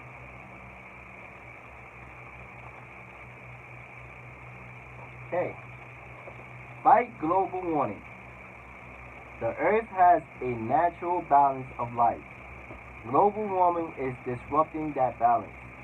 You can help fight global warming if every family replace 3 frequently used light bulbs with combat bulbs. It's like taking 3.5 million cars off the road. Find out how can you help at fightglobalwarming.com. Brought to you by Environmental Defense and the Ad Council. Global warming. We can still make a difference. Global warming is disrupting that balance. You can help fight global warming. If every family replaced their frequently used light bulbs with compact fluorescent bulbs, it's like taking 3.5 million cars off the road. Find out how you can help at fightglobalwarming.com. Brought to you by Environmental Defense, Robinson Foundation, and Ad Council. Alright, and we are on to our next topic. And Mike, what do we have next to talk about? I want to hear your predictions for that Danny Garcia and Sean Park prediction. Alright, y'all been waiting for this. I had a caller previously on, wanted to hear this topic, and we have now reached it. Danny Garcia will be fighting Sean Porter in a nice welterweight fight this Saturday night on Showtime. As you know, Danny Garcia and Sean Porter are 2 of the top 10 welterweights in the division. Alright? These guys are very good, have astounding resumes, especially Danny Garcia's resume, beating Paul Malignaggi and beating Robert Guerrero, the Ghost Guerrero.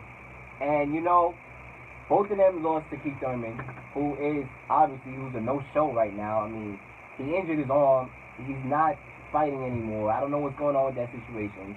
They vacated his belt, so that's why Danny Garcia and Porter is fighting for that vacated belt.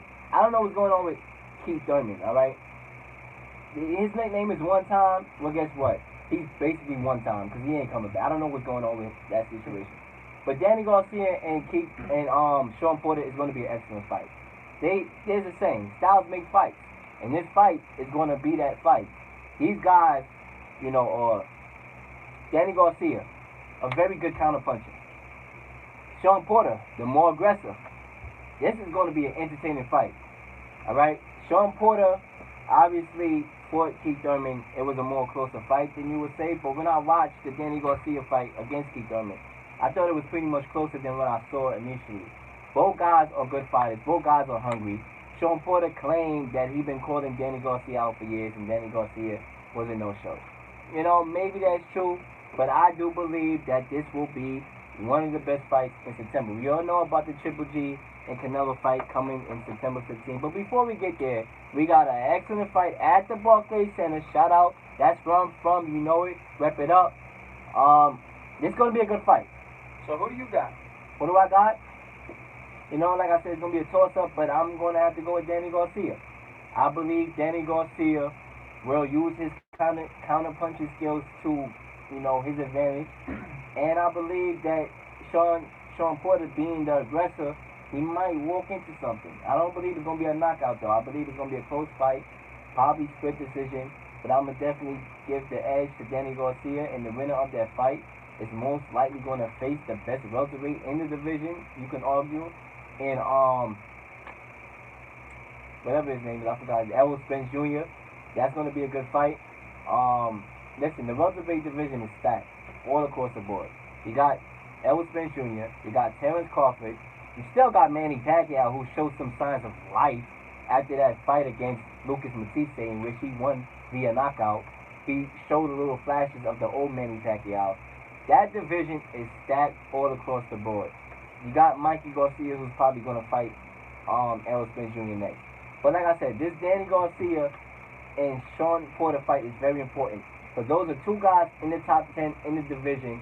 And a loss will have you scrambling at the scorecards, at the scoring table. Like, what do I do next? I can't beat the other. I'm probably not going to get that shot at the top of the division. What do I do next? So this fight is very important because you got to go to the scoring table now. You gotta talk with your manager. What is next for you? So this fight is going to be the fight of all fights. And call up the request line. I want to know who you think is going to win that fight at 607-753-4819. Once again, 607-753-4819. We want to know who you got winning that fight this Saturday at the Barclays Center. Yes, we are definitely looking forward to that. And it's time for the real or not real tape. Our famous real or not real tape. Yeah, so you're happy to back, right? I think you miss us. New season, new tapes. So if y'all tuning in to the season for the first time, me and Mike will have about 5 to 7 questions, or statements rather, and we gotta decide whether they're real or not real. Whether we agree, we don't agree, whether they're real or not. So Mike, let's get this show on the road, starting with number 1. Should the Jets get enough for trading Teddy Bridgewater to the Saints for a 2019 third round pick? Yes, I do believe so. They received the third round pick, and I believe that, from the jump when Teddy Bridgewater went there, I knew it was going to happen all along. I knew he was going to be an asset for a trade. And, that was smart by them. And, Teddy Bridgewater showed some flashes that he still got it. People thought he was dead and gone after 2 years not being able to play with a devastating injury that's very hard to come back for. He showed this preseason that he still got it. And we'll see what happens. Will he be that successor to Drew Brees? We'll have to see. Shall see. The Jets sent over a 6th round pick with Bridgewater to the Saints for that 3rd round pick. I do think the Jets did get enough for it. I think it was a big trade that they were gonna make. I didn't know that they were gonna get rid of Bridgewater so soon. I thought they might have played it into the season. I didn't know what their options were with what they were gonna do starting a quarterback. Obviously, we knew their options. I didn't know what the decision process was gonna be. I believe they did make the right decision going with Sam Darnold to start for them. But yeah, trading Bridgewater was the best move. I believe they got this 3rd round pick in order to maybe try and pursue the Raiders with draft picks to get Khalil Mack at the time. Obviously, that went south. But yeah, I think they got a fair return for it. I think the Saints might use a little more than Teddy Bridgewater than you might think this year. You can always use him in special. You never know. Big plays. In a Sean Payton offense, you never know what tricks he has up his sleeve. So I say it's a real take. Me too. Second one, Walt Frazier threw some shade at Kevin Durant by saying he would hold back. He threw hella shade. Because he joined that team that ain't really need him. And there will be an asterisk over his name. Is Frazier keeping it real? Frazier is not keeping it real. He's not. I mean, I understand that Kevin Durant, a lot of people are going to look at him funny. Hell, he don't brush his hair right sometimes. You could possibly say. I mean, it is what it is. But let's get to the main thing here. Joining a 73-win team, a lot of people, yes, it raises flags. It does. It raises flags. However, when you think about it, part of the reason why Oklahoma City didn't win that game had to do with Kevin Durant. Kevin Durant made them shots that he was supposed to do. So who's to say they wouldn't beat them the next year? He left the team. Russell Westbrook is very hard to play with because he's ball dominant. So you go to a team, that you should have beat. I don't look at it as worse because at the end of the day, OKC could have won. The reason why they lost was KD. So who's to say they wasn't going to win? You went to the Warriors. All right, you can give him slack all you want. But at the end of the day, there's somebody by the name of Mr. LeBron James who went to Miami to play with D. Wade and Chris Bosh, who were top 10 players at that time. Yes, that team.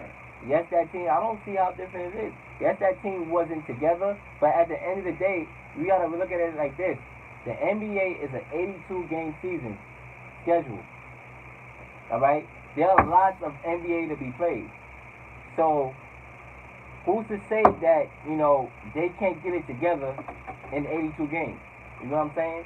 So yes, they were not formed together, but it's an 82-game season. You got the playoffs. a long season to get everything acclimated. You have Dwayne Wade and Chris Bosh who are top 10 players. LeBron James did the same thing too. So if you're gonna put an asterisk on Kevin Durant's name, you could definitely do the same to LeBron. So personally, I feel like Walt Frazier's not keeping it real. He's not. I don't think he's keeping it real. Also, yeah, I don't like that KD joined that Warriors team. That was the best team in history regular season, and then all of a sudden he goes to join them. I don't.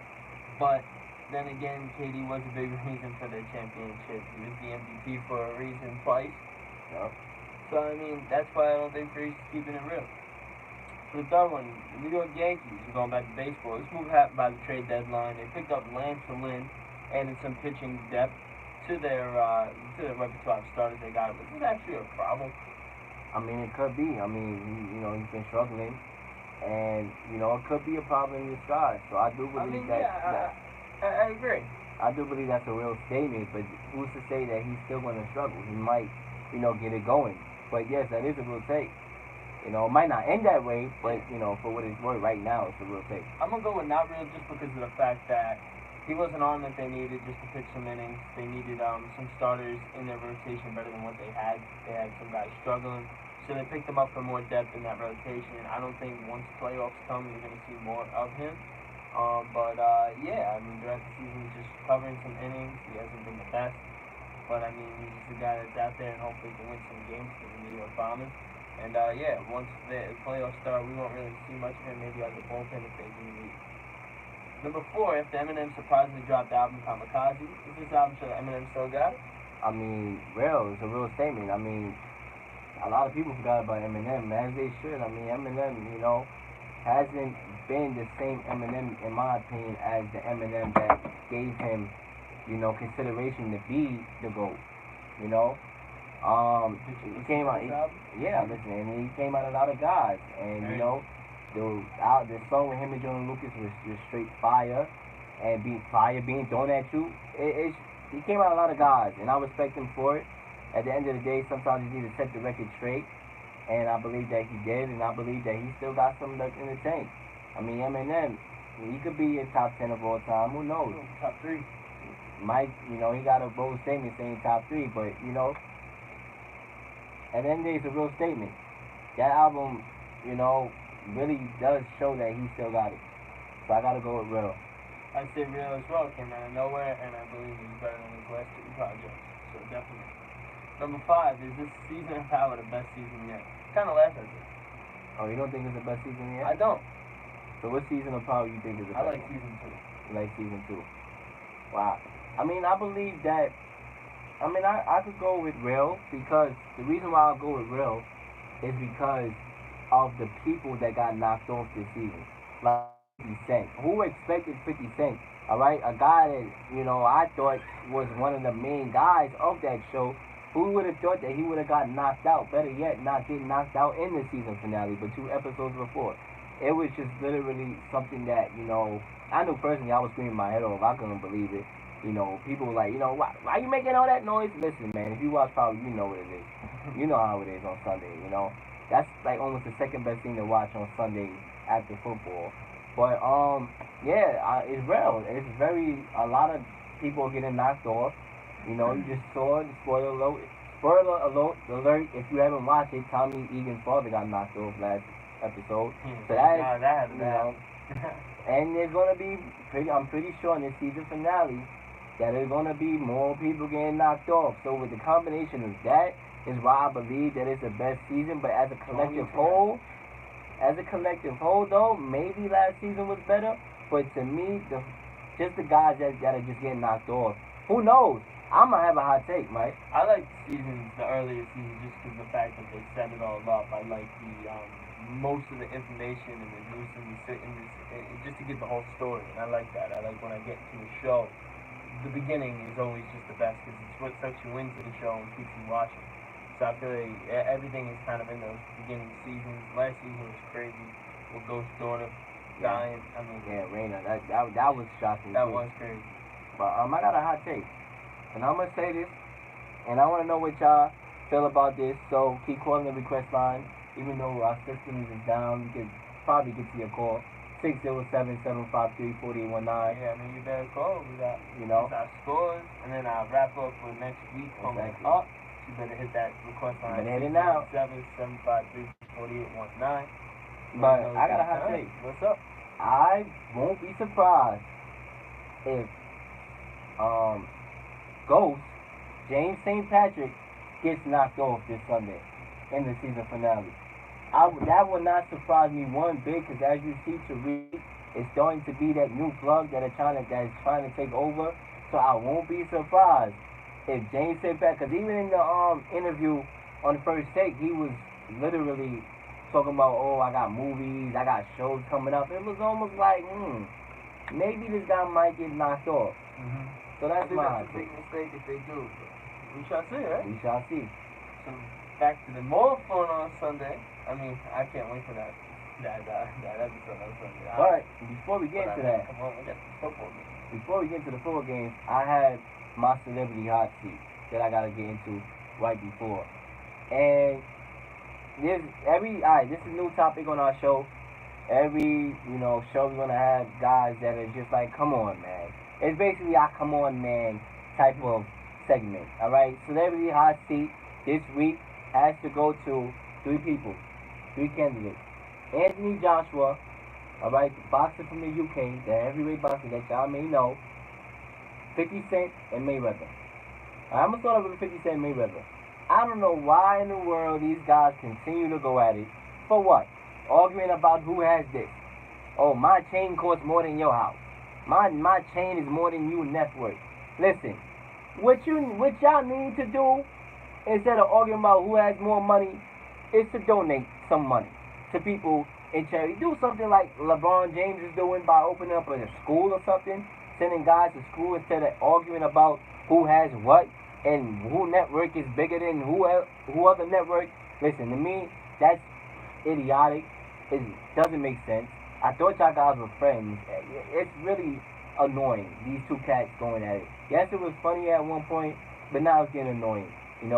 LeBron James continues to, help out the community. Do something like that. And shout out to LeBron James. He actually made a visit to my rival school in Christ the King, I believe, yesterday or whatever.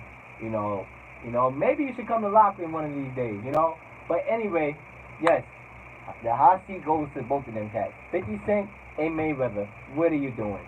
Anthony Joshua, you're not out this equation. You're on a hot seat, all right? This whole summer long, we've been off air, but we are back on, and I haven't got a chance to tell y'all how much of a duck this dude Anthony Joshua is. This dude is a disgrace to boxing. He's a disgrace to America. He's a disgrace to the UK. This boy is a disgrace to his name. All right? That highly anticipated bout that we wanted to see with him and Deontay Wilder is not happening. And there's a reason why it's not happening. And it's because Anthony Joshua is scared.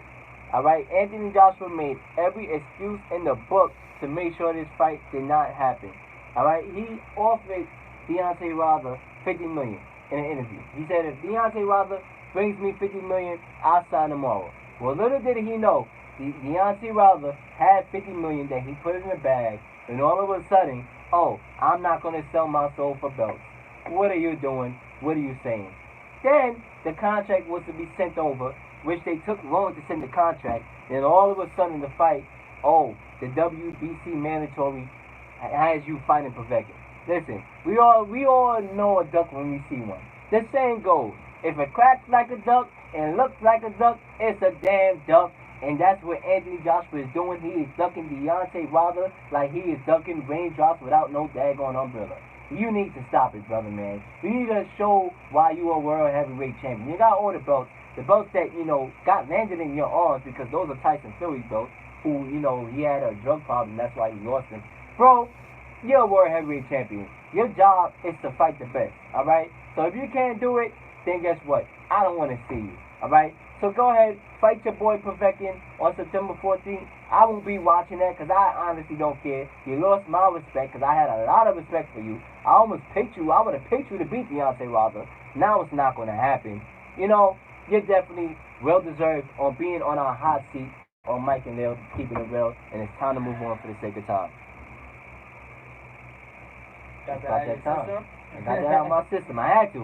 I hate that. I hate when people we cheat the talked to sport. our caller before about our Falcon Eagle game on Thursday, and I am hyped for the kickoff of the season. Yes, it is. You know, This you Thursday, went y'all. with the Falcons, I went Woo, with the woo, Eagles. woo. So now we go to the Sunday games. We got the Buffalo Bills at the Baltimore Ravens. What do you got in this game? The Buffalo Bills at the Baltimore Ravens. I got the Ravens winning this game. Peterman is going to be the quarterback. We all know the disaster that was when he played, throwing 5 interceptions in a half. That was literally the worst performance I ever seen. I mean, yes, he's been playing better, but you know, who's to say this is real game action? I believe the only reason why he's starting is because that offensive line of the Bills is abysmal. So you don't want to put a rookie quarterback in Josh Allen out there, a guy that's going to be running for his life and being a rookie in the NFL with no offensive line. That's not going to work. So that's the only reason why I believe Peterman is starting. The Ravens win that game. Yeah, I'm taking the Ravens as well. I think they're just a better team than the Bills. I don't think the Bills are that good of a team. They don't have that much on offense. Who knows what's going on with McCoy? You know, McCoy is set to play on Sunday. I think the Ravens are a better team, so I'm going with Baltimore.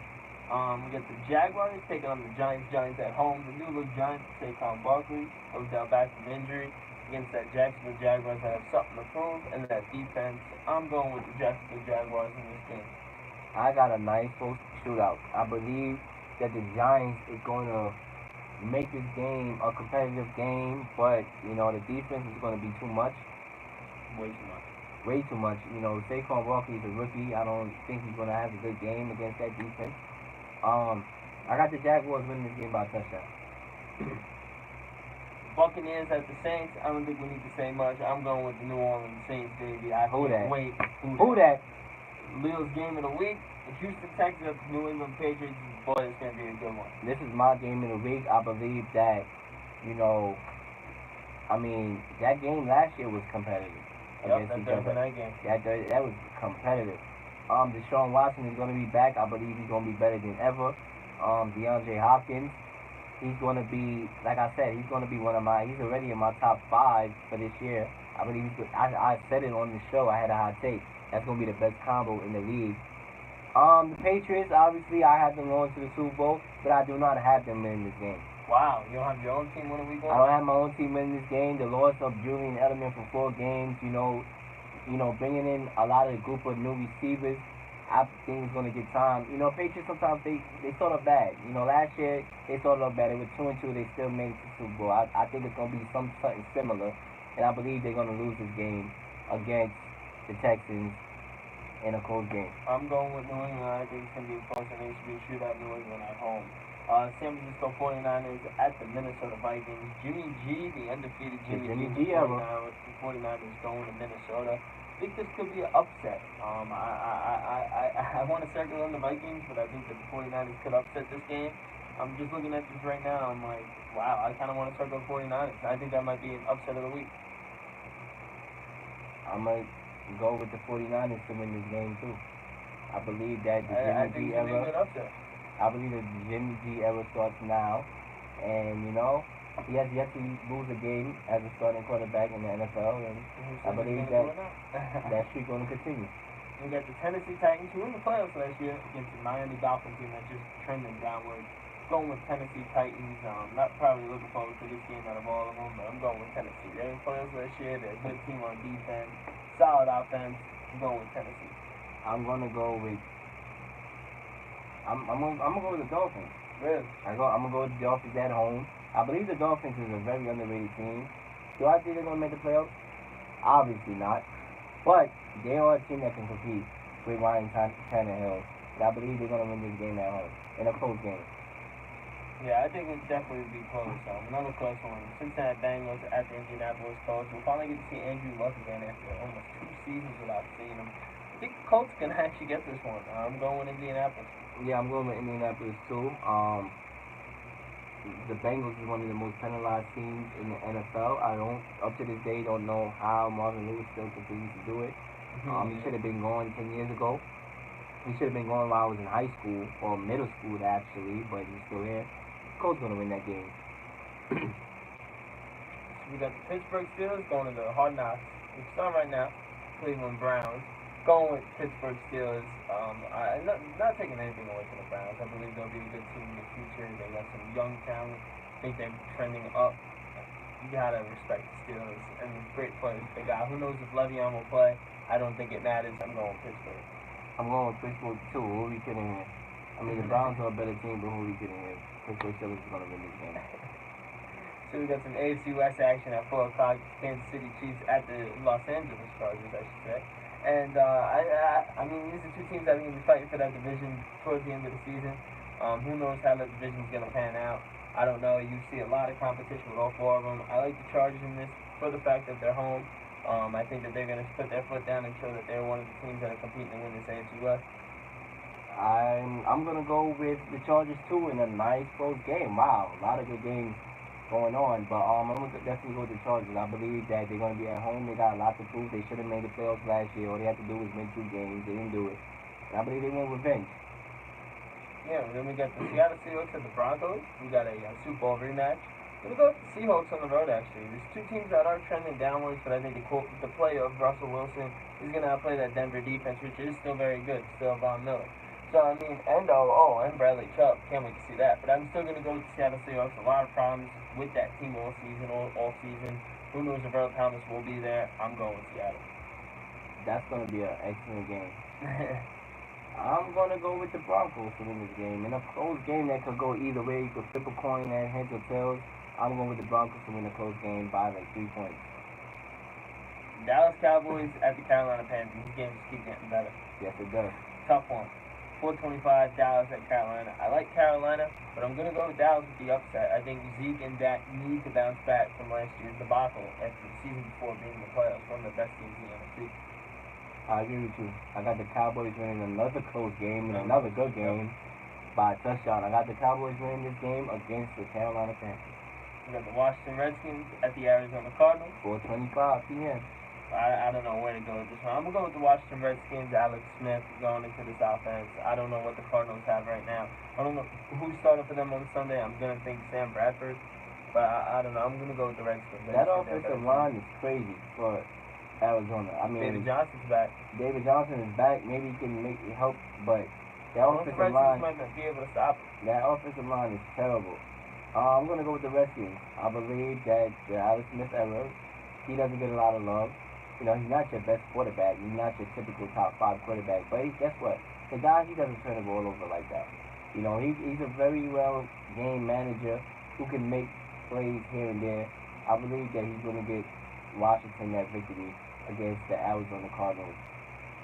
The Bears. Sunday Night Football. Sunday Night Football. Khalil Mack and those Bears, that new look Bears, going to take on Aaron Rodgers and the Green Bay Packers. You always got to go with Aaron Rodgers, especially at home in prime time. I'm going with the Packers in this one. Listen, this guy got paid $100 million. You better beat the Bears. Are you kidding me? Aaron Rodgers, Packers win that game. Monday Night Football, New York Jets at the Detroit Lions. Going with the Jets in this one. Sam Darnold, I believe, in his rookie performance, he's going to have a fantastic game in his debut. And I think they're a better team than the Lions, actually. I think the Jets are a better team than the Lions, yes. Going with the Jets. I'm going with the Jets, too. I believe that the Sam Darnold era has started. This guy is a stud. To me, he's performing as the best quarterback who came out that draft. No doubt about it. I believe that the Jets will definitely have a better season than last year. They finished 5-11 the last 2 seasons. I believe that they're going to probably win at least 3 more games. I got the Jets, or at least 2 more games, 3 more games, like a 7-9, 8-8 record. I believe the Jets is going to beat the Lions in a close game. And to cap off Week 1 Monday Night Football, Los Angeles Rams at the Oakland Raiders. I'm going with the Los Angeles Rams. We saw what they did last year, and we saw the Raiders without Khalil Mack now. I don't think they're going to have any answer to stopping this Rams attack. I think that this is going to be a shootout. Definitely. But I got the Rams winning this game on Monday night to cap off your Week 1 schedule. And now we need to hear what we have next week, man. So next week, y'all, hopefully, this, technical difficulties that we experienced in this program today to start off the year won't happen again. But for the most part, we did our thing with the, stipulations that happened. You know, remember the request line is 607-753-4819. Don't forget it. Don't forget it. Jot it down. We will be back next week, full blast, with our NFL Sunday reactions, because we all know football is starting, and you know, we got a lot to talk about. It's a new season, new topics, new flavors, new show. Listen, we here for the people. We're here for y'all. And we're going to continue to keep it real, because this is going to be the best season that we have ever had. And it's off to a great start. And we're going to continue it that way. This is WSUC FM with Mike and Leel. And you know the deal, Mike. What do we do? We keep it real. See y'all.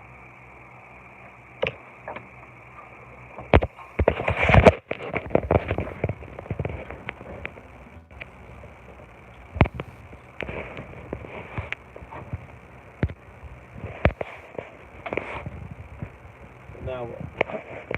There we go. No, but what are you playing? Like,